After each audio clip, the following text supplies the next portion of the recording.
Bismillahirrahmanirrahim. Assalamualaikum warahmatullahi wabarakatuh. Innal hamdalillah nahmaduhu wa nasta'inuhu wa nastaghfiruh wa na'udzu billahi min shururi anfusina wa min sayyiati a'malina. May yahdihillahu fala mudilla lahu wa man yudlil fala hadiya lahu. Asyhadu an la ilaha illallah wa asyhadu anna Muhammadan abduhu wa rasuluh. Allahumma salli wa sallim wa barik ala sayyidina Muhammad wa ala alihi wa sahbihi ajma'in. Amma ba'd. Yang kami hormati para pejabat di lingkup dinas PU Provinsi Nusa Tenggara Barat, singkatnya hadirin hadirat jamaah keluarga besar Dinas PU Nusa Tenggara Barat yang dimuliakan Allah Subhanahu wa taala. Dalam mengawali kegiatan kita pada pagi hari yang mulia ini, saya mengajak kita semua untuk senantiasa bersyukur kehadiran Allah Subhanahu wa taala. Karena kita masih diberikan begitu banyak kenikmatan, begitu banyak anugerah dari Allah Subhanahu wa taala. Jujur hadirin dan terhormati Allah, kalau sekarang ini kita masih bisa beraktivitas, bisa hadir di majelis ilmu, kita semua masih dalam keadaan sehat walafiat, itu semua karena nikmat dan karunia Allah Subhanahu wa taala. Tanpa nikmat Allah, tanpa karunia dari Allah Subhanahu wa taala, mustahil rasanya kita seperti sekarang ini. Karenanya orang yang baik dalam pandangan agama adalah mereka yang pandai bersyukur, pandai berterima kasih kepada Allah Subhanahu wa taala. Bagaimana cara kita berterima kasih? Bagaimana cara kita bersyukur kehadiran Allah Subhanahu wa taala? Seperti yang diungkapkan oleh para ulama, salah satu manifestasi rasa syukur itu adalah al-qiyam bima huwa matlubun minal mun'im. Adanya komitmen dalam diri kita semua untuk senantiasa melakukan perintah-perintah Allah, senantiasa menghadirkan semua itu sesuai dengan apa yang diinginkan oleh Sang Pemberi nikmat, yaitu Allah Subhanahu wa taala. Karenanya mudah-mudahan kehadiran kita di pagi hari yang mulia ini merupakan bagian daripada rasa syukur kita kepada Allah Subhanahu wa taala. Amin ya rabbal alamin. Salawat serta salam selalu kita sampaikan ke hadapan baginda Rasul sallallahu alaihi wasallam. Secara terus-menerus kita bersalawat, kita menghadirkan salam di hadapan baginda Rasul sallallahu alaihi wasallam. Kemudian kita lanjutkan dengan melaksanakan perintah-perintahnya. Sunnah-sunnah Rasul sallallahu alaihi wasallam kita hidupkan dalam kehidupan ini, maka insyaallah kita akan tercatat sebagai umat baginda Rasul yang akan mendapatkan syafaat baginda Rasulullah sallallahu alaihi wasallam di hari kiamat kelak. Kaum muslimin jamaah pengajian yang dimuliakan Allah Subhanahu wa taala. Di dalam Islam tentunya kita mendapatkan informasi-informasi tentang amalan-amalan yang perlu kita hadirkan, yang perlu kita lakukan untuk menambah kebaikan kita di sisi Allah Subhanahu wa taala. Tetapi di sisi yang lain, hadirin dan rahmati Allah, Allah Subhanahu wa taala melalui lisan baginda Rasul sallallahu alaihi wasallam juga menjelaskan kepada kita amalan-amalan yang harus kita hindari, amalan-amalan yang harus kita jaga diri agar kita jangan sampai mendapatkan kemurkaan dari Allah Subhanahu wa taala. Inilah yang akan menjadi tema pembahasan kita, hadirin dan rahmati Allah, di pagi hari yang mulia ini. Saya akan ingin menyampaikan satu hadis baginda Rasul sallallahu alaihi wasallam agar kita bisa memproteksi diri, menjaga diri, jangan sampai kita termasuk golongan-golongan yang mendapatkan murka dari Allah Subhanahu wa taala. Di dalam hadisnya Rasul mengatakan, salasatun la yukallimuhumullahu yaumal qiyamah wa la yanzuru ilaihim wa la yuzakkihim. Ada 3 tipe manusia atau 3 golongan manusia yang nanti di hari kiamat hadirin yang dirahmati Allah, la yukallimuhumullah, tidak akan diajak bicara oleh Allah Subhanahu wa taala. Wala yanzuru ilaihim, Allah tidak akan pernah melihat orang itu. Wala yuzakkihim, Allah tidak akan memperdulikan orang itu. Bisa dibayangkan hadirin Allah, kalau kita di dunia, mohon maaf, sehari saja tetangga kita, orang terdekat kita tidak berbicara dengan kita, apalagi istri kita sedang tidak mood dengan kita, atau kita mungkin juga tidak berbicara dengan istri kita, apa yang terjadi dalam kehidupan ini? Saya pikir semua kita akan merasa sempit hidup ini. Kita tidak akan pernah merasa nyaman dalam kehidupan dunia, padahal tidak ditegur oleh tetangga, tidak ditegur oleh orang yang dekat dengan kita. Bisa dibayangkan Bapak Ibu hadirin Allah, di hari kiamat, di situ yang tidak menegur kita justru Allah Subhanahu wa taala. Tidak berbicara, tidak melihat kita, tidak mempedulikan kita. Apa yang akan terjadi dalam diri orang tersebut manakala Allah Subhanahu wa taala sudah benci kepada orang itu? Siapa mereka yang dicuekin oleh Allah Subhanahu wa taala, yang tidak diajak bicara, tidak dilihat nanti di hari kiamat? Ada 3 kata Rasul sallallahu alaihi wasallam. Yang pertama, malikun kadzdzab, seorang pemimpin yang berdusta di dalam kepemimpinannya.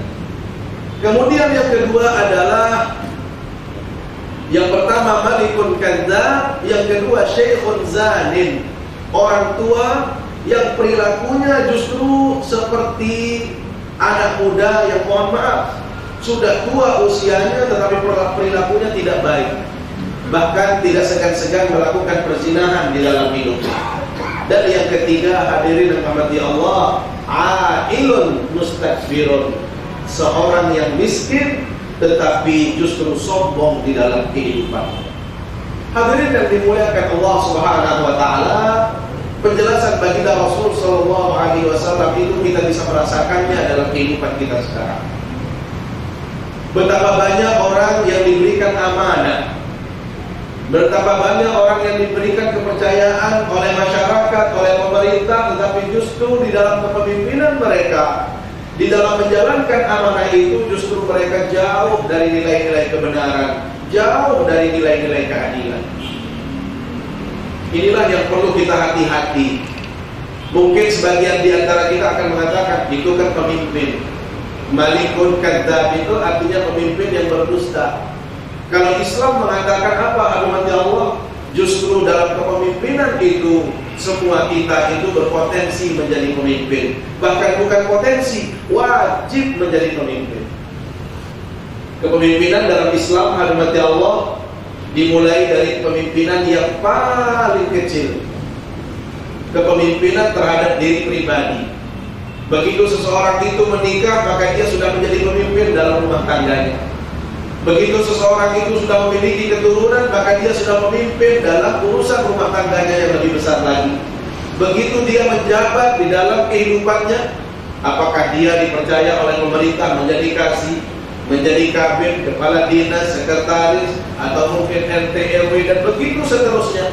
Semakin besar wilayah otoritas kita hadirin rahmati Allah, maka semakin besar pertanggungjawaban kita di hadapan Allah Subhanahu wa taala. Jadi jangan kira ya, kalau sekarang ini kita mendapatkan kepercayaan, lantas kita nyaman dengan kedudukan itu, kemudian kita enjoy dengan apa yang kita dapatkan, kita tidak menghadirkan nilai-nilai kebaikan dalam kepemimpinan kita. Ingat, suatu saat Allah akan mempertanggungjawabkannya di hadapan Allah Subhanahu wa taala, kita sebagai hamba. Karena itu dalam hadis Rasul sallallahu alaihi wasallam ditegaskan, kullukum ra'in wa kullukum mas'ulun 'an ra'iyatihi. Setiap kita, setiap individu dalam kehidupan ini adalah pemimpin. Maka setiap pemimpin itu akan dipertanggungjawabkan di hadapan Allah Subhanahu wa taala. Tiang secara pribadi, begitu tiang sudah menikah, begitu tiang sudah diberikan jabatan atau apapun namanya, baik di dalam urusan pemerintah maupun di masyarakat, maka semua itu tidak akan pernah luput dari pertanggungjawaban di hadapan Allah Subhanahu wa taala. Kita tahu dalam hadis, Bapak Ibu yang dimuliakan Allah Subhanahu wa taala, dalam hadis ditegaskan dalam konteks sebagai individu, kepemimpinan setiap orang itu akan bertanggung jawab di hadapan Allah minimal tentang 4 perkara. La tazalu qadama 'abdin hatta yus'ala an arba'i khisal. Tidak akan bergeser kaki manusia nanti di hari kiamat, apakah dia sudah menuju surga atau neraka. Sebelum itu dia harus bertanggung jawab tentang 4 perkara yang akan dipertanyakan oleh Allah Subhanahu wa taala. Apa yang 4 itu? Halamat Allah, anna umrihi fima afna.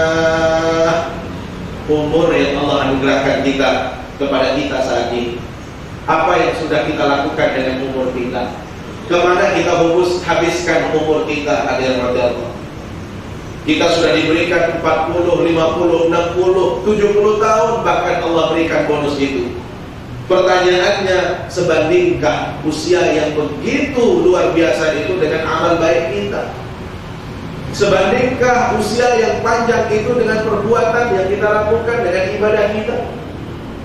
Jujur hadirat Allah, kalau ada orang yang benar-benar berpikir produktivitas usia, ada orang yang nilai ibadahnya melampaui usia yang Allah berikan kepada dia. Ada orang yang diberikan usia mungkin 40 atau 60 tahun, tetapi nilai ibadahnya sepanjang tahun ini, sepanjang hidup, sepanjang dunia bahkan. Ada orang yang seperti itu.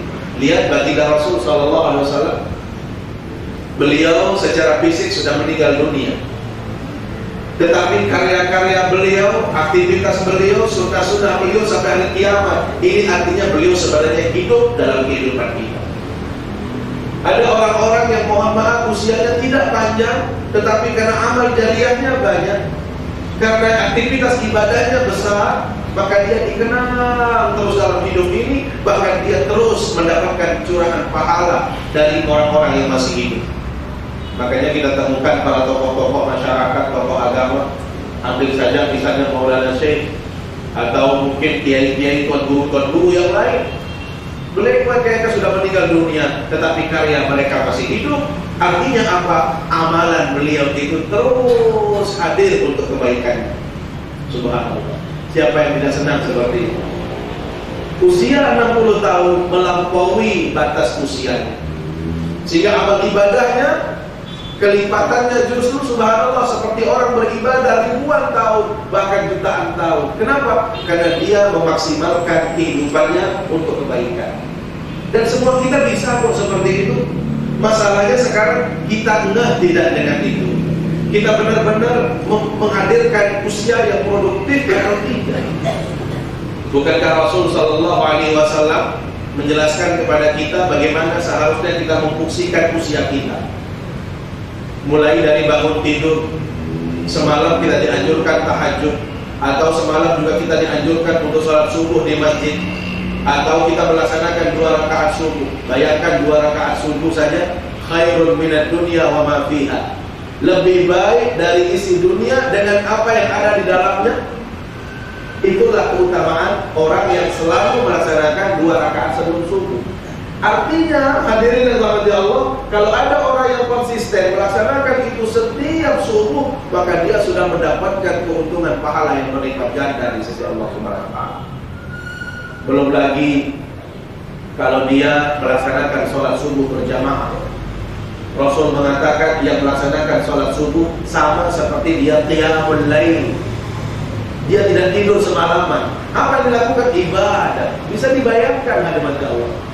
Artinya dengan cara seperti itu kita sudah mendulang pahala yang luar biasa, bahkan mengalahkan usia kita yang tadinya 50-60 tahun.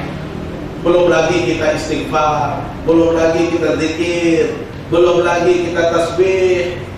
Coba, kalau kita benar-benar ingin menghadirkan produktivitas usia, maka kita akan terus melakukan kebaikan-kebaikan yang dianjurkan oleh baginda Rasul Sallallahu Alaihi Wasallam.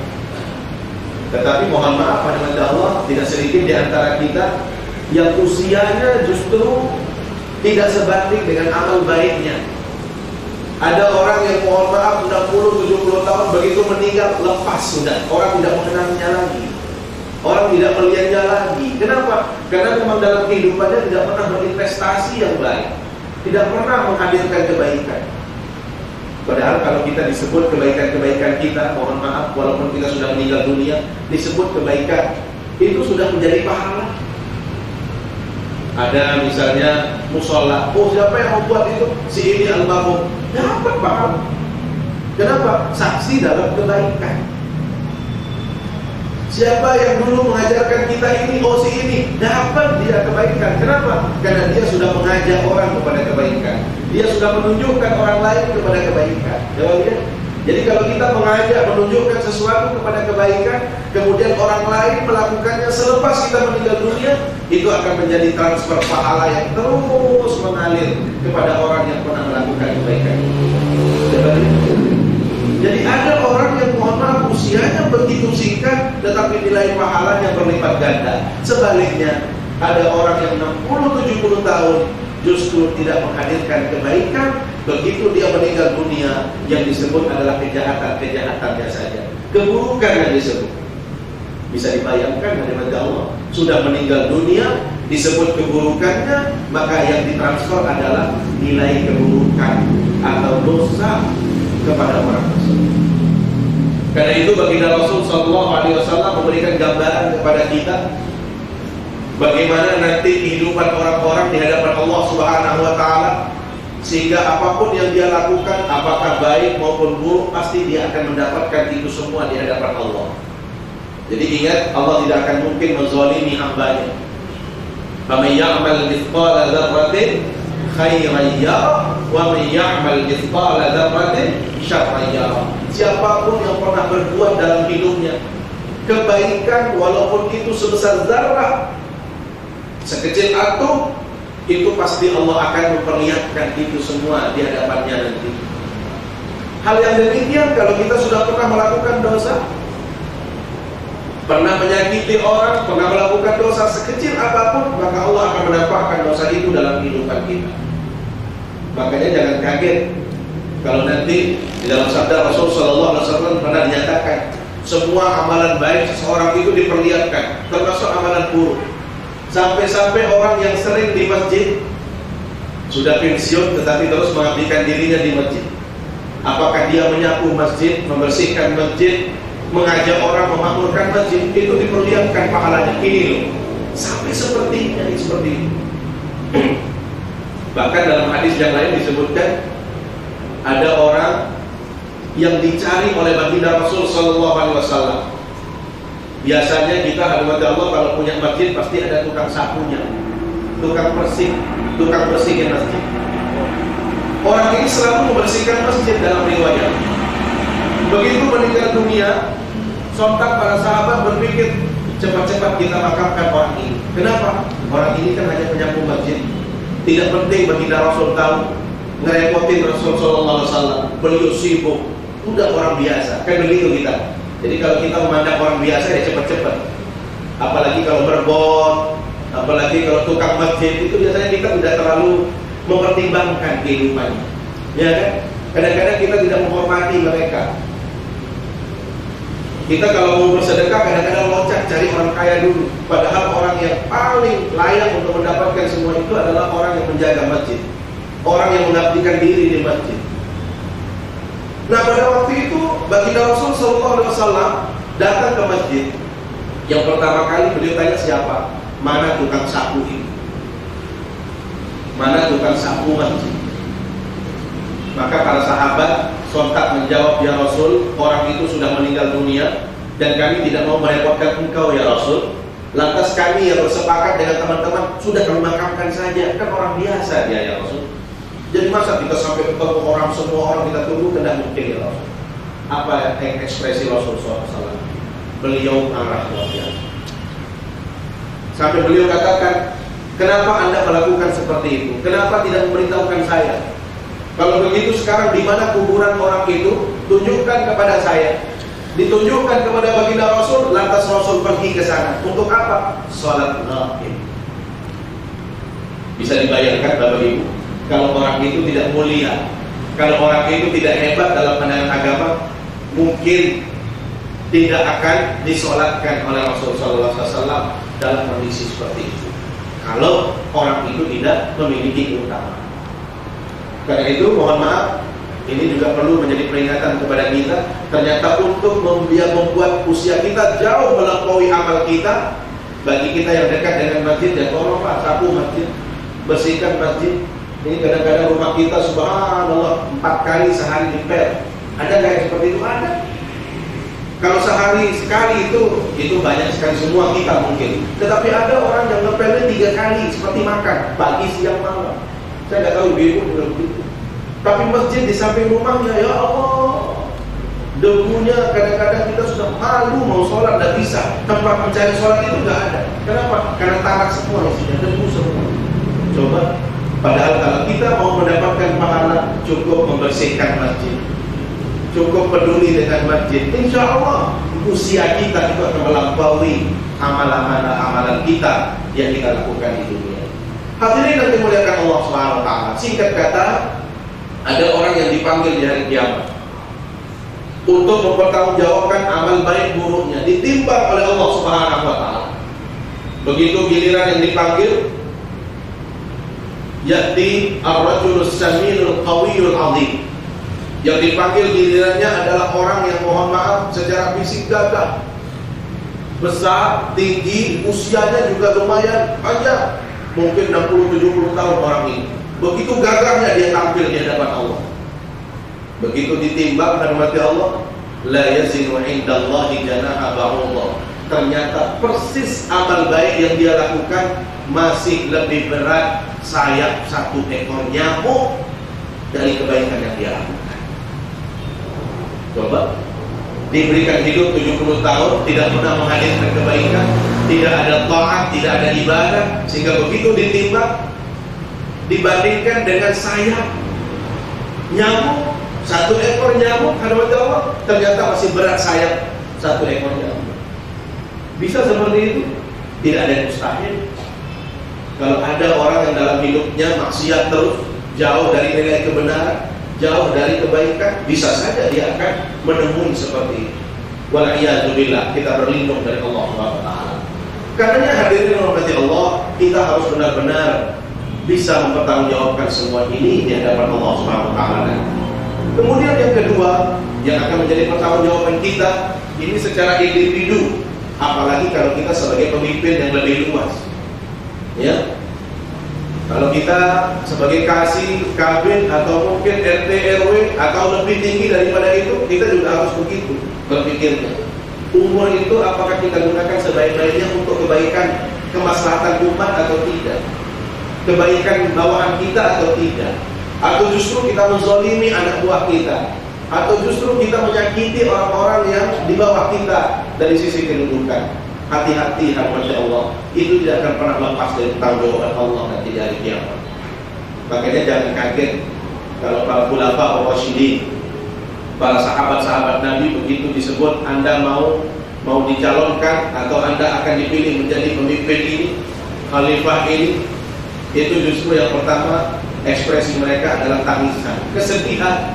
Bukannya senang gembira, tetapi mereka sedih. Kenapa? Karena semua itu akan berat bagi mereka untuk mempertanggungjawabkannya di hadapan Allah Subhanahu wa taala. Kemudian yang kedua, Allah anjasadihi fima ablah.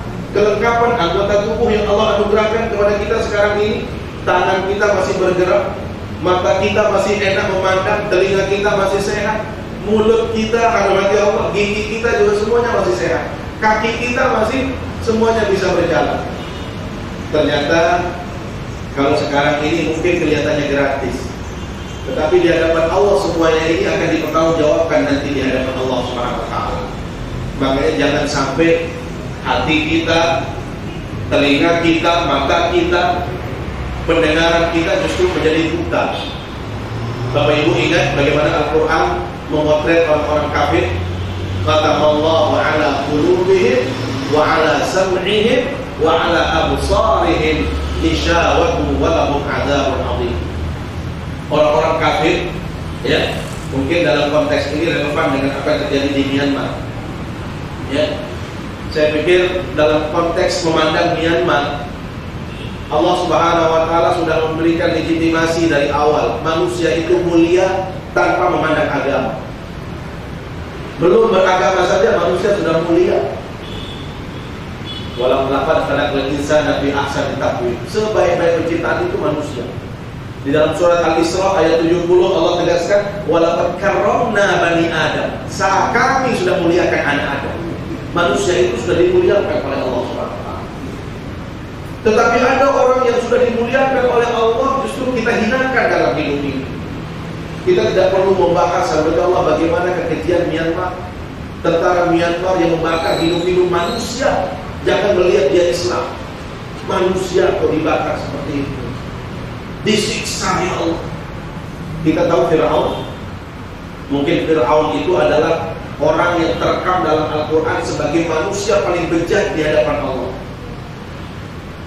Fir'aun itu bejat kenapa? Karena dia mengaku Tuhan, ya, dan dia menunjukkan kekuasaannya kalau dia mampu menghidupkan manusia dan mematikan manusia.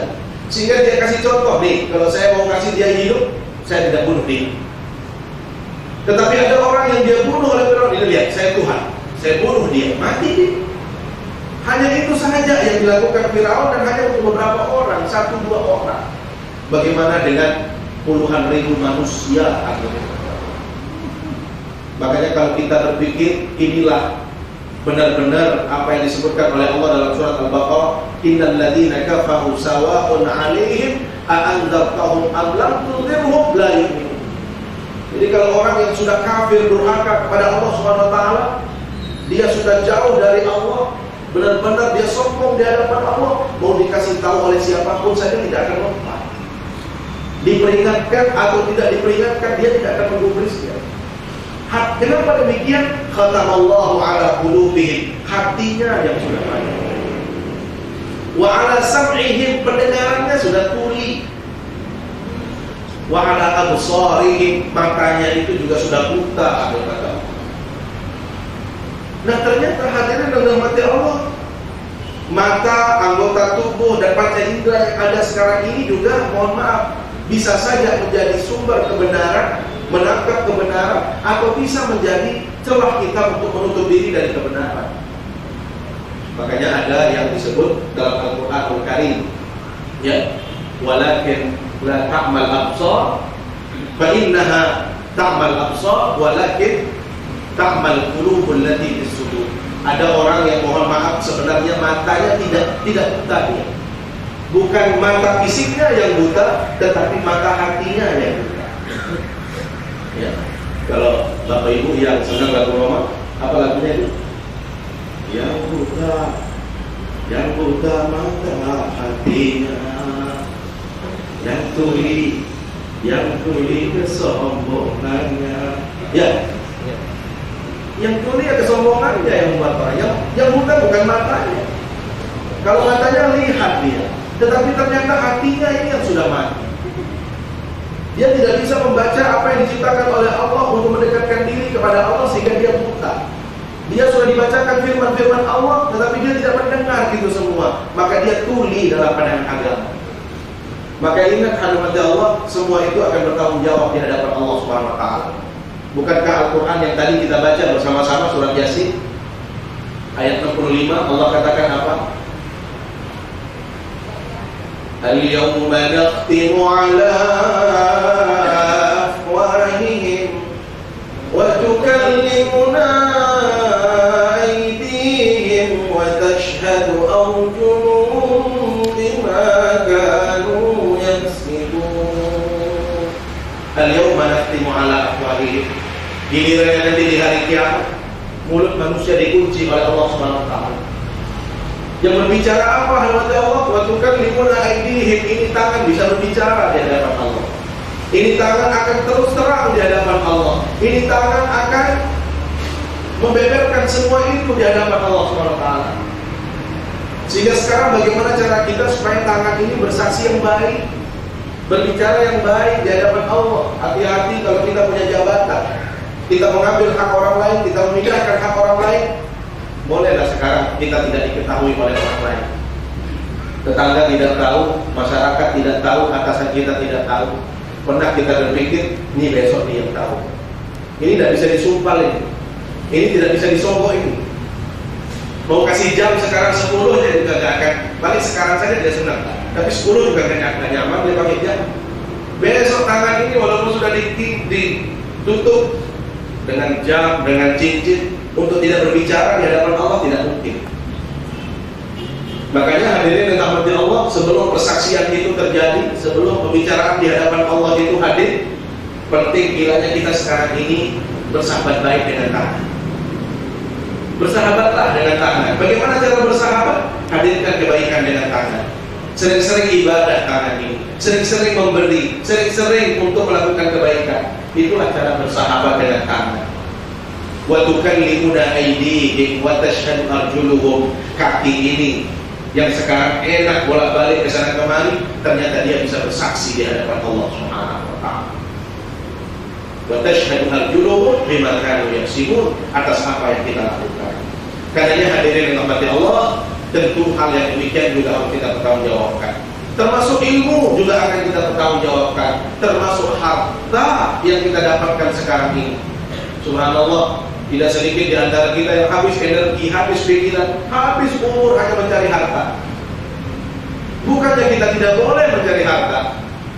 Kalau perlu, kumpulkan harta sebanyak-banyaknya. Tetapi ingat, bagaimana caranya harta itu bisa memberi syafaat kepada kita. Sudah kita dapatkan harta itu, bagaimana harta ini akan menarik kita menuju surga. Bagaimana harta ini mengajak kita untuk terus baik. Itu baru hebat. Tetapi kalau kita sudah kumpulkan harta itu, sholat kita gadaikan, kita tidak melaksanakan kebaikan, ketaatan, bahkan azan pun kita lupa. Sekedar apa? Karena semangat mencari harta. Maka ingat kata Allah Subhanahu wa taala, ini akan dipertanggungjawabkan di hadapan Allah Subhanahu wa taala. Boleh kita cari harta, tetapi jangan sampai menggadaikan harga diri dan ibadah kita di hadapan Allah Subhanahu wa taala. Karena itu harta boleh dicari, tetapi yang paling utama nanti pertanggungjawabannya adalah bagaimana kita mempertanggungjawabkan harta itu dan bagaimana kita menggunakan harta yang Allah anugerahkan kepada kita. Hadirin yang dirahmati Allah Subhanahu wa taala. Karena itu menjadi seorang pemimpin itu berat. Malikun kadzdzab, pemimpin yang berdusta itu berat sekali. Mudah-mudahan kita mulai dari diri kita, karena bagaimanapun kita sudah menjadi pemimpin.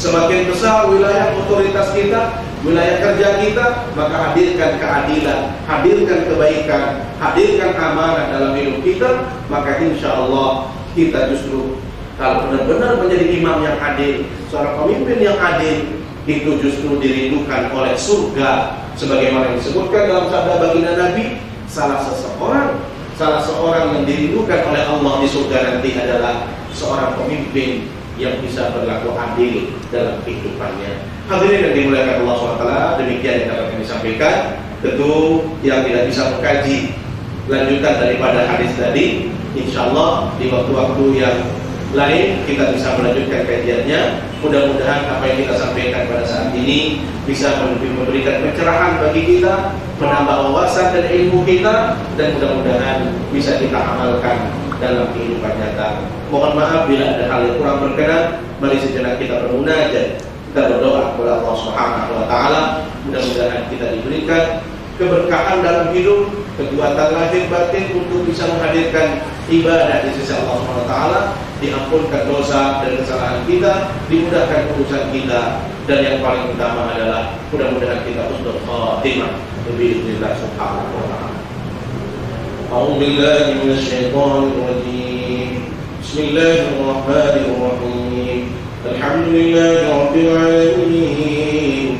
Hamdan yuwafi ni'amahu wa yukafi'u mazidah. Ya Rabbana wa lakal hamdu kama yanbaghi li jalali wajhika al-karim wa 'azimi sultanik.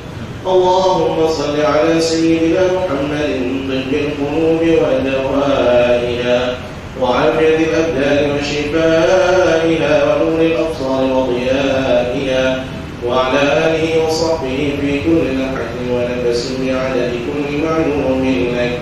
اللهم اغفر للمسلمين والمسلمات والمؤمنين والمؤمنات الأحياء منهم والأموات. اللهم انصر إخواننا المجاهدين في كل مكان. اللهم انصر إخواننا المجاهدين في برما وفي ميانمار وفي فلسطين وفي أفغانستان وفي كل مكان يا رب العالمين. اللهم عليك بأعدائك وأعداء الإسلام ومن والاهم يا رب العالمين. اللهم شدد شملهم ومزق جمعهم وألقي في قلوبهم الرعب إنك على كل شيء قدير. اللهم أصلح ولاة أمور المسلمين. اللهم أصلح ولاة أمورنا ووفقه لما تحبه وترضى يا رب العالمين.